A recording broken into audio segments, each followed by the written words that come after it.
Assalamualaikum warahmatullahi wabarakatuh.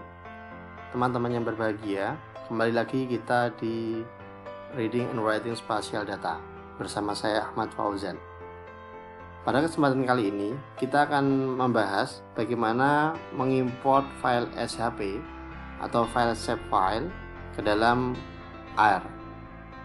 Nah, untuk yang pertama, pada video kali ini kita membahas dasarnya dulu, atau bagaimana kita mengimport file yang kita miliki ke software R. Nah, misal di ilustrasi yang ada pada kali ini, kita misal memiliki data, akan kita buka dulu di Quantum GIS. Data yang kita miliki adalah data Kabupaten Sleman. Kemudian yang perlu kita remember juga atau kita ingat juga adalah kita pastikan dulu tempat penyimpanan kita di mana. Tempat penyimpanan file SHP itu di mana. Nah, kemudian nanti yang berikutnya adalah kita menginstal package apa aja yang diperlukan dalam mengeload data shape file di R, dan yang kemudian akan memanggil data di R. Nah, ini adalah video yang untuk kali ini. Kemudian nanti ada video berikutnya bagaimana menampilkannya. Nah, oleh karena itu langsung saja kita praktekkan. Pada pembelajaran kali ini, sesuai yang saya katakan sebelumnya, peta yang kita miliki itu adalah peta Kabupaten Sleman. Apabila kita perhatikan, peta yang kita miliki itu memiliki sistem koordinat UTM. Kita lihat di bagian koordinatnya kan dia akan membentuk sistem koordinat UTM. Nah, kemudian jika kita lihat datanya, data pada peta kita ini adalah data kabupaten, jadi semuanya berisi Sleman. Kemudian data masing-masing kecamatan. Kemudian ada longitude sama latitude-nya. Kemudian ada tambahan kode dan warna. Nah, nanti untuk kode dan warna ini akan kita gunakan ketika misalnya adalah pembuatan klasterisasi. Jadi misalnya suatu saat teman-teman memiliki data hasil klasterisasi kemudian mau divisualisasikan. Nah, oleh karena itu kita belajar bagaimana membuatnya biar tampak di program R itu. Nah, setelah teman-teman memastikan data yang dimiliki, untuk pada pembelajaran kali ini, saya menyimpannya di file punya saya, di Ahmad Fauzan dan seterusnya. Kemudian kita akan masuk ke yang langkah berikutnya, yakni masuk ke R. Nah, untuk memulai program kali ini, kita misalnya dihapus semua dulu. Pada bagian RM list dan graphic off itu adalah menghapus dataset yang ada di sini dan menghapus grafik yang ada di bagian plot. Kemudian kita akan menentukan direktori kerja atau ZWD kalau di R. Nah, kebetulan punya saya adalah seperti ini.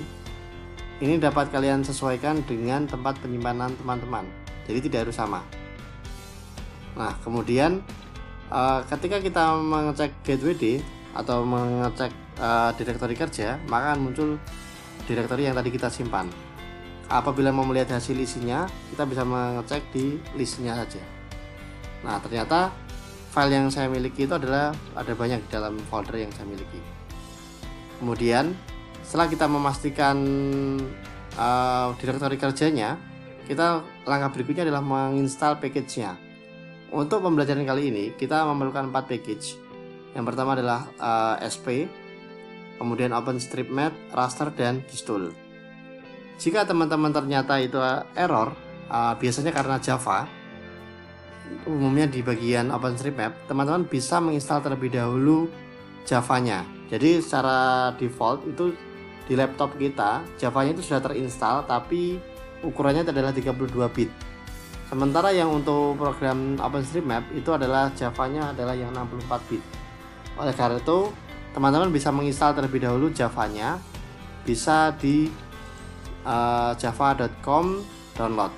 Nah, silakan diinstal dulu, setelah diinstal baru dijalankan kembali. Oke, saya lanjutkan. Apabila masih belum bisa misalnya teman-teman sudah terinstall Javanya tapi masih belum bisa juga, teman-teman tinggal silakan diinstal package-nya yang Java untuk R atau install package R Java. Oke. Nah, kemudian setelah package-nya kita terinstall semua, kita bisa melakukan pemanggilan file dengan cara ini adalah nama file yang akan saya definisikan. Misal di sini saya definisikan sebagai Sleman saja. Kemudian Recepoli Sleman 2 itu adalah nama file SHP-nya. Kalau misalnya mau dilihat adalah seperti ini, sleman2.shp. Kemudian project for string itu adalah proyeksinya. Untuk proyeksi yang kita gunakan di sini adalah proyeksi UTM dengan kodenya EPSG 32749. Apa makna 32749? Itu adalah kode untuk UTM zona 49S. Bagaimana kita mengetahuinya? Kita yang pertama adalah mengetahui dulu lokasi yang kita miliki. Sebagai review, ini adalah UTM yang ada di Indonesia, koordinat UTM yang ada di Indonesia. Sebagai yang kita tahu tadi, yang kita cari adalah Kabupaten Sleman. Otomatis dia akan ada di sekitar sini di Provinsi Jakarta, atau dia tepatnya di 49S. Nah, angka 49S ini untuk mendapatkan angka EPSG 32749, teman-teman bisa mengunjungi website spatialreference.org. Itu kemudian ketikkan 49S, kemudian kita search, kita pilih yang WGS 84 UTM Zone 49S, sehingga diperoleh angka 32749, angka ini. Nah, kemudian misalnya yang teman-teman cari itu adalah misalnya adalah Bali, maka kita mencarinya bukan 49S, tapi kita gunakan yang 50S, atau kita ketik di sini 50S, dan nanti kodenya menjadi 32750. Oke, kalau sudah kita setting seperti ini, kita jalankan. Nah, ada perintah warning. Tenang saja, warning itu bukan berarti error.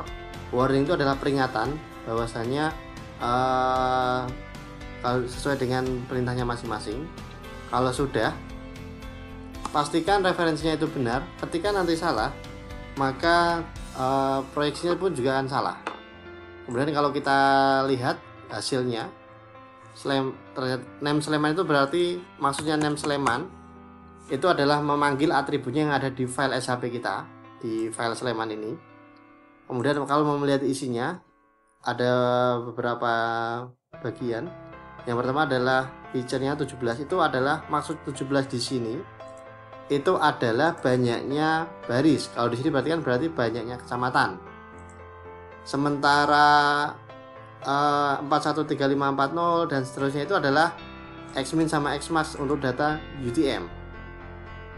Apabila kita gunakan untuk yang data yang GCS, geografik, ini adalah batas minimum sama maksimumnya. Ini yang longitude, sementara yang ini adalah yang latitude. Kemudian maksudnya variabel di sini itu adalah banyaknya kolom atau atribut yang ada di dalam file SHP kita. Nah, untuk membuktikan apakah sudah terproyeksi, kita klik is.project Sleman true, berarti sudah terproyeksi. Nah, ini adalah untuk tahapan yang pertama. Nanti berikutnya kita akan melanjutkan bagaimana menampilkan peta yang sudah kita miliki. Itu saja. Assalamualaikum warahmatullahi wabarakatuh.